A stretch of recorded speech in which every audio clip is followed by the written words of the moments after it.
Hello everyone. In this video we look at the other segment of electrochemistry topic, which is electrolysis.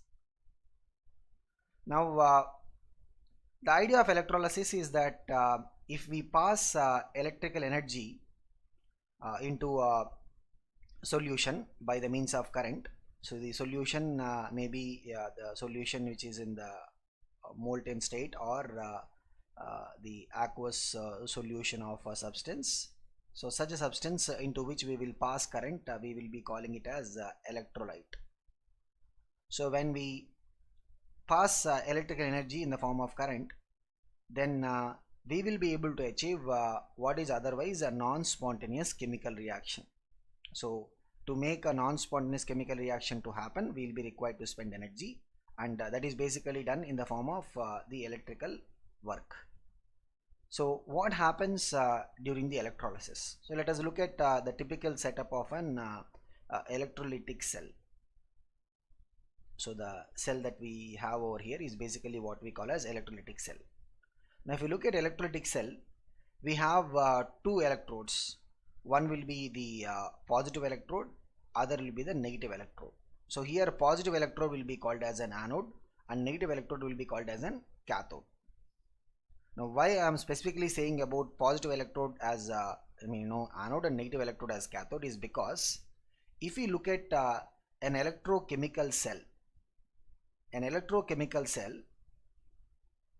which we have covered in the other videos will have anode as the negative electrode and cathode as the positive electrode. So if you can recall our discussion about the electrochemical cells, we have talked about electrochemical cells as the cell where a spontaneous chemical reaction will be able to drive current in the circuit. So if we have the anode and cathode connected, anode is basically the place where oxidation happens, and oxidation means loss of electrons. So the electrode that is connected here will get electrons from the substance which is undergoing oxidation, thereby the anode will be negative. And at cathode what happens is reduction, means for a substance reduction means gain of electrons, means if it is taking electrons from the electrode, the electrode will become essentially positive charge, and we will see that electrons will be moving from anode side to the cathode side. That is what is the electrochemical cell. And in case of electrolytic cell, it is going to be exactly opposite in terms of the sign of the electrodes. Anode will be positive, cathode will be negative, but the phenomena that happens will be same, which means always anode will be oxidation and cathode will be reduction. The sign values of the electrodes will be different, but the phenomena that happens will be same. So what happens in the electrolysis? When we perform electrolysis, say for example we are doing electrolysis of molten sodium chloride. So in this molten sodium chloride we will have Na plus ions and Cl minus ions. So Na plus ions are the cations and Cl minus ions are the anions. So as we do the electrolysis, cations will move towards the cathode. Why? Cations are positive ions, they will move towards cathode. Cathode here will be negative. So Na plus ions, all of them will go to the cathode. And anions will move towards the anode. So anions are what? Negative charged. So they will move towards anode. Why? Because anode is positive. So all the Cl minus ions will go here. Now if you look at what happens at cathode, there will be Na plus ions that have gone there, and there will be reduction happening at cathode. So reduction means the Na plus ions will gain electrons to form sodium metal, and at anode there will be of course oxidation. So Cl minus ions have gone there, they will lose electrons to form chlorine atoms, and chlorine atoms they will in turn to combine to form chlorine gas. So this is what happens at the anode. So as a result of electrolysis, what we would be observing is we will have the oxidation happening at the anode and reduction happening at the cathode. We will basically be getting products. We will get one product at the cathode and one product at the anode. And if you look at the electrolysis that we are performing, there will be two important aspects that we would like to analyze. One is in terms of the qualitative analysis of the electrolysis, which means what products are going to be formed. So in the previous case, it was very clear that we'll be having sodium metal that is getting deposited at the cathode, and chlorine gas will be liberated at the anode. Now, why are we saying the qualitative analysis? Because sometimes what will happen is, in that solution, electrolyte solution which we are using, we may have many cations and we may have many anions. In that case, which ion is going to get discharged? So which product is going to come? That is what we will be learning in the qualitative analysis. The other part of this electrolysis is quantitative. Since we are saying products are getting formed, how much product will be getting formed? So this is what we will be studying in Faraday's laws. So Faraday's laws are essentially the quantitative aspect of the electrolysis. And the third parameter that we will be studying is conductivity. Since here we are talking about the passage of current, of course, through solution. Whenever we look at current through a conductor, normally we'll talk about conductivity, resistivity, and all these aspects. So here also conductivity, resistivity, resistance, conductance. So all these are the properties that we'll talk in terms of the normal metallic conductors. Similarly, here we are having the current that will go through a solution. Here also we'll talk about all these parameters related to the conductivity. That is the third part of the electrolysis. So here we are going to see the first and second part, which is the qualitative analysis as well as the quantitative analysis. In one more video, we'll look at the conductivity part of it. To explain this qualitative analysis, let us begin with the electrolysis of aqueous sodium chloride solution, which we also call as brine solution. So brine solution will be the aqueous NaCl solution. In fact, if you remember in +1, the alkali metals chapter, we would have discussed the method of preparation of caustic soda, sodium hydroxide, is in fact the electrolysis of aqueous sodium chloride. So what happens when we do the electrolysis of aqueous sodium chloride? So the electrolysis setup is very much similar. So we'll have a negative electrode, we'll have a positive electrode. So the positive electrode will be called as an anode, and the negative electrode will be called as an cathode. So here, if you talk about aqueous NaCl solution, then we will be having Na plus ions as well as H plus ions, because Na plus ions will come from NaCl and H plus ions will be coming from water. We will have both these cations. And on the anion side, we will have both Cl minus and OH minus. Cl minus will come from NaCl, OH minus will come from water. So to the cathode, these two ions will go. They will be competing for getting the reduction, because any one of them will undergo reduction. It is not like some Na plus will undergo reduction and some H plus will undergo reduction. Similarly, at the anode, only one of these ions will be first getting discharged. So only one of them will get oxidized first. When that particular ion is fully consumed, then the other one will get the chance. So we will not have partial discharge. We will be having what is called as a preferential discharge. So we will not have partial discharge of the ions, we will have preferential discharge, means one of them will have the preference. And how do we understand the preference? Which will undergo reduction, which will undergo oxidation? So if you can recall what we have discussed in the reduction potential series. So we discussed about this in the reduction potential series, that whichever substance has got high reduction potential, that is going to undergo reduction easily. Whichever is having low reduction potential, that is going to undergo oxidation easily. So this is the basis. Now we may not be able to remember all these reduction potential values, but mostly if at all we are getting questions on this, we will remember some standard examples, but mostly if at all we are getting questions on this, right, we will be having questions on reasoning basis. Like they will ask, if electrolysis of this particular solution is performed, why we get this substance? So usually the reason will be in the preferential discharge, which ion is going to get discharged. So let us try and see what is happening here and why it is happening.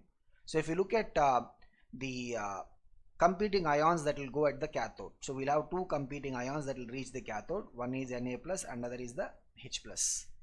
So here there must be a reduction that should happen, and between these two, the Na plus ion reduction potential, I mean, if we can recall, we are not telling the exact value, but if you can recall, we have seen these values to be negative, and H plus is the reference. So if you look at the reference, means it is a zero value. Okay, so if you look at the reduction potential of H plus is more, means this is going to undergo reduction. So at the cathode we will have H plus ions undergoing reduction, thereby we will be forming hydrogen gas. So at the cathode we are going to get hydrogen gas. At the anode we will have two ions, Cl minus ions and OH minus ions. Now between these two, so anode, what must happen? Oxidation must happen. Oxidation means whichever is having a low reduction potential, that will undergo oxidation. So between these two, Cl minus will have low reduction potential, so Cl minus will undergo oxidation, thereby it will form chlorine electrons. So two chlorine atoms, they will give chlorine molecule. So as a result of this, we are going to be getting the hydrogen gas liberated at the cathode and chlorine gas at the anode. What is left behind in solution is Na plus ions and OH minus ions, and if we can crystallize it, then that is going to give us the caustic soda or NaOH. So this is actually the method of preparation for the caustic soda. So this is what we mean to say by the preferential discharge. So at cathode we should have reduction. Which ion will undergo reduction? The ion that is having the highest reduction potential, simple. At anode we must have oxidation. Which ion will undergo oxidation? The ion that is having the least reduction potential. So this is how we will be able to see what will be the products. And again I am saying, we will not be able to remember the entire reduction potential series. So mostly what we will try and do is we will look at some standard examples. Other than that, if we are getting reasoning questions, then we will be able to answer those. Now talking about some standard examples, let us look at the products of electrolysis in some specific cases which we will encounter on a usual basis. Here if you talk about the electrolysis, we are using the electrolyte, which is a substance. We see aqueous sodium chloride, fused sodium chloride, means molten sodium chloride, aqueous NaOH, fused NaOH. Aqueous means the solvent will be water, aqueous copper sulfate, dilute HCl, dilute H2SO4, aqueous AgNO3. The electrodes that we are using here are platinum or graphite. So these electrodes are generally called as inert electrodes. I'll tell what is this inert electrode concept. There is sometimes other scenario which we will be calling as active electrodes. Now inert electrode is basically the electrode itself will not become a part of the electrolysis chemical reaction. Usually the less reactive metals like platinum or graphite electrodes, right, they will be inert electrodes. They themselves will not participate in the electrolysis phenomena. But we can have sometimes active electrodes. We look at the particular example also. In fact, this active electrode concept is used in the purification of copper. So purification of copper is based upon the usage of active electrodes. So we look at the example of it. So if we are performing these standard electrolytes electrolysis, let us see with the example of aqueous NaCl. We have discussed about it. We will get chlorine gas at the anode and hydrogen gas at the cathode. Fused NaCl, this is what we have discussed in the beginning of the video. Fused NaCl means molten sodium chloride. There is no confusion about it, because here we are having only one cation type and one anion type. We will get chlorine gas at the anode and sodium at the cathode. And in these examples, what we can generally observe is the metals will be getting deposited at the cathode, and at the anode we will see the non-metals getting liberated. Similarly, if you do aqueous NaOH, we will be having the Na plus ions and H plus ions as cations, but the preference will be for the H plus. So we will get H2 gas at the cathode. Anode, we will have OH minus ions getting discharged, and that will give us the O2. Fused NaOH, because there is no water here, which is the molten NaOH. We will get, because there is only one cation here, we will get sodium metal at the cathode, and at the anode we are going to get the O2 gas. Aqueous copper sulfate will have two cations here, copper and then H plus. Copper will get discharged at the cathode, and at the anode we'll have two ions, SO4 sulfate ions and OH minus ions. OH minus ions will get oxidized, thereby we will get O2.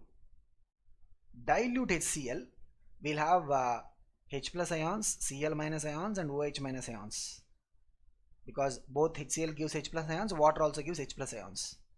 Dilute HCl means at the cathode we are going to definitely get H2, because there is only one type of the cation, and at the anode we are going to get Cl2 gas.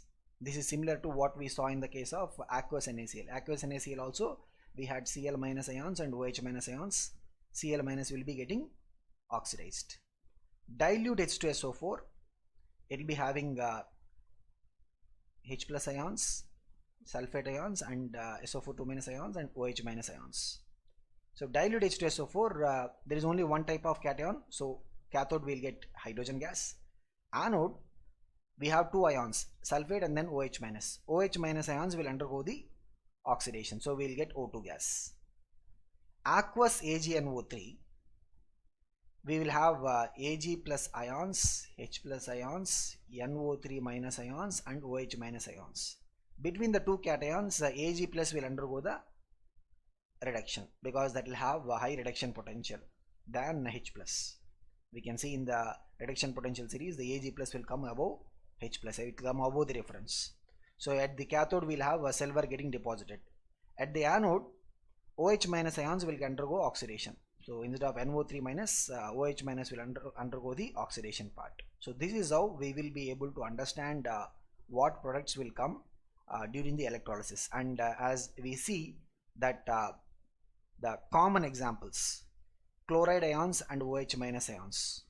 Chloride will have the discharge preference at the anode. We're talking about the anode part. Sulfate ions and OH minus ions. OH minus ions will have the preference. Nitrate ions and OH minus ions. OH minus ions are having the preference. So these are some of the common anion examples.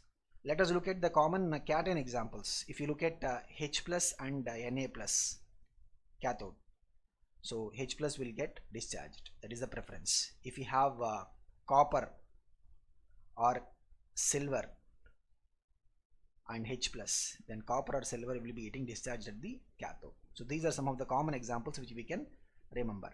So this is about the products of the electrolysis. Now we talked about the inert electrode that themselves will not be a part of the electrolysis. What is this concept of active electrodes? As we said, active electrodes concept is used in the purification of copper metal. So what is this active electrode concept?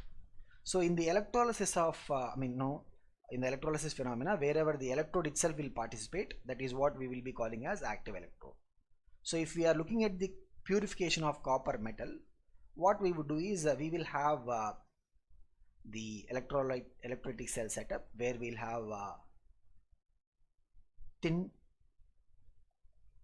pure copper metal as the cathode. So this is the cathode. So electrolytic cell means cathode will be negative, and we will be having thick anode of impure copper. Now this process we will even discuss in the metallurgical process, and the electrolyte will be solution of copper sulfate, which means it is going to have Cu2 plus ions and SO4 2 minus ions. Now we have both the electrodes made up of copper. Cathode is made up of pure copper, it will be thin, and anode is made up of impure copper, it will be thick. So we are trying to purify the copper metal. So what happens in this particular phenomena? So at cathode there will be depositing of copper metal. So if you look at we have talked about the preferential discharge concept. So copper will get reduced at the cathode to form copper metal. So from the solution, the copper ions will get deposited, they'll get reduced and they will be getting deposited on the cathode. Over a period of time, the cathode will become bigger and bigger. If you look at the anode side, we have sulfate ions. Sulfate ions, we expect them to undergo oxidation. But instead what will happen is, instead of sulfate ions undergoing oxidation, copper metal itself will undergo oxidation. Copper metal, which is from the impure anode, that will undergo oxidation. Because here the preference is, for the oxidation to happen, the preference is whichever is having the lower reduction potential, that will undergo oxidation. So if you compare sulfate ions and copper, the copper will have a lower reduction potential, means copper is going to undergo the oxidation. So as a result of it, what you see is the impure copper will undergo oxidation and it will be drifting into the solution. So copper alone will be drifting into solution, whereas the other impurities etc., they will be left behind. And as time goes by, we will see that more and more copper will be drifting to solution from the anode, and finally what we will be left with is all the impurities that will be settling at the bottom, at the place of the anode, which we commonly call as the anode mud. I mean, it is not like it is a mud or anything, it is basically the collection of all impurities. In fact, we will be having some really precious metals like platinum and gold also present in the anode mud, and if you extract these metals, I mean, that will be very much economical. So this is what will be the active electrode concept, where the copper from the anode itself is participating in the electrolysis. So this is about the idea of purification of copper, where we are using the active electrodes. Now we have covered the qualitative aspect of electrolysis, which is to find what products will come during the electrolysis. The other analysis of the electrolysis is basically how much product is going to come, and how much product is going to come is explained by the two Faraday's laws. So Faraday, because of the experiments that he has done on electrolysis, in fact one of the unit of charge is named after him, which is Faraday. So Faraday is charge on 1 mole of electrons, which is nearly equal to 96,500 coulombs. That is what we call as 1 Faraday. In fact, we have discussed about this Faraday's constant in the Nernst equation also. So you can maybe just try and recall this Nernst equation where we have used the Faraday's constant. So Faraday has proposed two laws and we will summarize both the laws into one equation also at a later point of time. So what is this Faraday's first law? If we are performing electrolysis, then electrolysis is performed by passing current. The first law states that the amount of chemical reaction which occurs at any electrode during the electrolysis. So when we say amount of chemical reaction, we are talking in terms of what is the weight of the substance that is getting formed. So the weight of the substance that is getting formed during electrolysis by a current is proportional to the quantity of the electricity passed. So quantity of the electricity means it is not current, it is basically charge. So what we must have is the weight of the substance that is getting deposited at the cathode, if you are talking about the metal getting deposited. Otherwise, if you have any substance that is being liberated as a gas, weight of that particular substance will be proportional to the charge that we are passing in the electrolysis. Charge will be equal to current into time. So what we have is W, which is the weight of the substance that is getting formed, will be proportional to Q, or it will be proportional to I into T. This we can make it into an equation by using a constant. So W is equal to Z into Q, or Z into I into T. So this Z is basically what we call as electrochemical equivalent of the substance. So this value of Z will change from substance to substance. If we are looking at the electrolysis of copper, for copper the value of Z will be something, for sodium the value of Z will be something, and it will keep on changing. So we will see how Z will be related to the type of the substance in a little while, but the electrochemical equivalent, the Z value that we are talking about here, will be changing from substance to substance. So this is the Faraday's first law of electrolysis, basically trying to tell that if we pass more current or more charge, we are going to get more amount of substance that is getting formed. If you are passing less charge, means we will get less substance. So this is the Faraday's first law of electrolysis. Faraday's second law of electrolysis is about the electrolysis of different substances by using the same quantity of electricity. So if you are doing the electrolysis of different substances by using the same quantity of electricity passing through the respective solutions, then the amount of the different substances formed will be proportional to their chemical equivalent weight. So chemical equivalent weight is, by the way, also called as equivalent weight.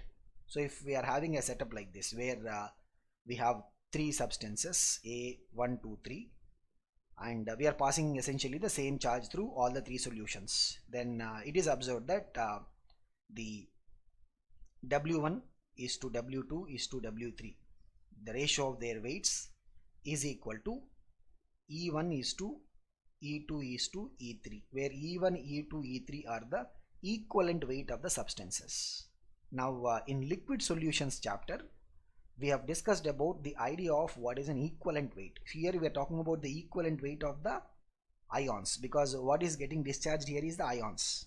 So if we can recall what is the equivalent mass or equivalent weight of ions, if we have, say for example, an ion like magnesium 2+, the equivalent weight represents the mass which will exchange 1 mole of electrons. If you take the gram atomic mass of magnesium, it is exchanging, like 1 gram atomic mass means 1 mole of atoms.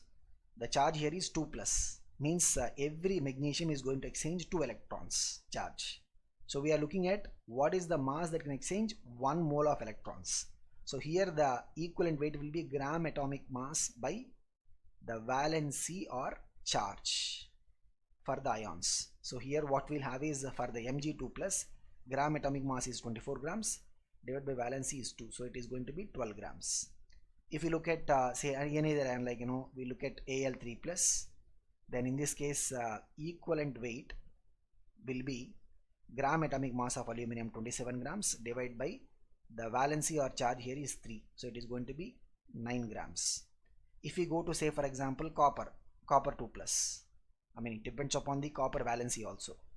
Equivalent weight of copper 2+ will be the gram atomic mass is 63.5 grams divided by the valency is 2. So that is how we will be able to find out the equivalent weight of the ions. So the Faraday's second law basically says that if we are performing electrolysis of different substances by passing the same charge through them, then W1 is to W2 is to W3 will be equal to E1 is to E2 is to E3. So this is the Faraday's second law of electrolysis. Now summarizing both these, we can have the Faraday's equation. So Faraday's equation that we are going to discuss now is basically the summary of both first law and second law.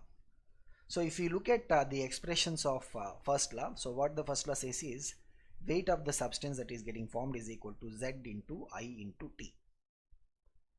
And if you look at the idea of equivalent weight of a substance, so let us say we represent equivalent weight of substance by E. If we are passing 1 Faraday of charge, then the weight of the substance that is getting liberated will be exactly equal to E. So it means if the I into T value is 1 Faraday, then the Z value will be equal to equivalent weight. So which means the value of Z will be E by 1 Faraday. The value of Z should be equal to the electrochemical equivalent. The value of Z electrochemical equivalent should be equal to E by 1 Faraday. In terms of coulombs, it will be equal to E by, because 1 Faraday will be 96,500 coulombs. So if we are using the equation of charge in terms of Faraday, then what we can say is W is equal to, this is what is the Faraday's equation, W is equal to E into Q, where this Q must be, E is the equivalent weight, Q must be in Faraday. Otherwise, W will be equal to E by 96,500 into Q. So here the Q must be in the SI unit value coulombs. In place of Q, what we can always write is I into T. So if we have the charge in Faraday, we can use this formula. W is equal to E into Q. So where Q must be in Faraday. So if we know the equivalent weight, let us say for example, we pass 1 Faraday, then weight will be E. If you pass 2 Faraday, weight will be 2E. If you pass 3 Faraday means 3E, like that. Otherwise, if we have charge in coulombs means we have to use this formula. W will be E by 96,500 into Q. In place of Q, since usually the Q is related to the current into time, we can also write it as what? E by 96,500 W value is equal into I into T, where I will be in ampere and T will be in seconds. So this is the form of Faraday's equation that we can use while solving problems. So this is about summarizing both the Faraday's laws into one expression, and we can see that if we have two different substances and we pass same charge, Q is same, then we take the ratio W1 by W2 will be equal to nothing but E1 by E2. If you have three substances means W1 is to W2 is to W3 will be, since charge is same in all the three cases, it will be E1 is to E2 is to E3. So this equation, either in this form, we are looking at three forms, or this form or this form. These equations, they basically summarize both the Faraday's laws into one mathematical expression. So while solving problems, we are going to be using any of these three expressions. Let us look at some problems based on that. When same current is passed through solutions of Na+, Mg2+, and Al3+, we have three ions in different solutions. When same current is passed through the solutions of separately Na+ ion we are passing, Mg2+ ion we are passing, and Al3+ ions we are passing, what will be the ratio of the amounts of the metals deposited? So it's a straight question. W1 is to W2 is to W3 will be E1 is to E2 is to E3. So we must know what is the equivalent weight of Na+, what is the equivalent weight of Mg2+, and what is the equivalent weight of Al3+. For Na+, equivalent weight will be gram atomic mass 23 grams divided by valency is 1, so 23. For Mg2+, even we discussed about this, gram atomic weight is 24 grams, valency is 2, so it will be 12 grams. For Al3+, gram atomic weight is 27 grams divided by valency here is 3 because 3 charge, so the equivalent weight will be 9 grams. So they are asking what is the ratio of the weights. W1 is to W2 is to W3 will be E1 is to E2 is to E3, means it is going to be 23 is to 12 is to 9. So if in a particular problem they are asking us to give the simplified value, we can even do that, but otherwise we can leave it as 23 is to 12 is to 9. Let's look at one more question. When 4 Faradays of charge, so here they are talking charge in terms of Faraday. When 4 Faradays of charge is passed through a solution of Cu2+ ions, how much copper metal will be deposited? Look at the equation that we have talked about. W is equal to E into Q, where Q is in Faraday. So we are going to use this equation. So here for the Cu2+ ions, the equivalent weight value E will be, gram atomic weight of copper is 63.5 grams. So we have to remember these common metals like copper, silver. Copper is 63.5 grams, silver is 108, like some of the common metals that we'll see, like even aluminum, magnesium, sodium, potassium. Aluminum is 27, magnesium 24, sodium 23, potassium 39. The common metals that are used in the electrolysis, we must remember their atomic weights. So copper atomic weight is 63.5 grams divided by the valency here is 2, so this is the equivalent weight. And how many Faradays is passed? 4 Faradays. So W will be, E value is 63.5 grams divided by 2 into number of Faradays of charge is 4. 2 1s are 2 2s are. So it will be 127 grams. So this much amount of copper is being deposited. So this is how we can have questions based on the Faraday's formula for the electrolysis. We look at one more question.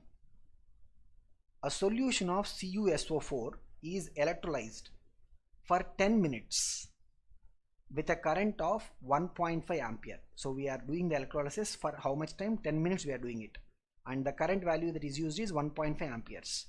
What is the mass of copper deposited at the cathode? So we need to find what is the mass of the copper deposited.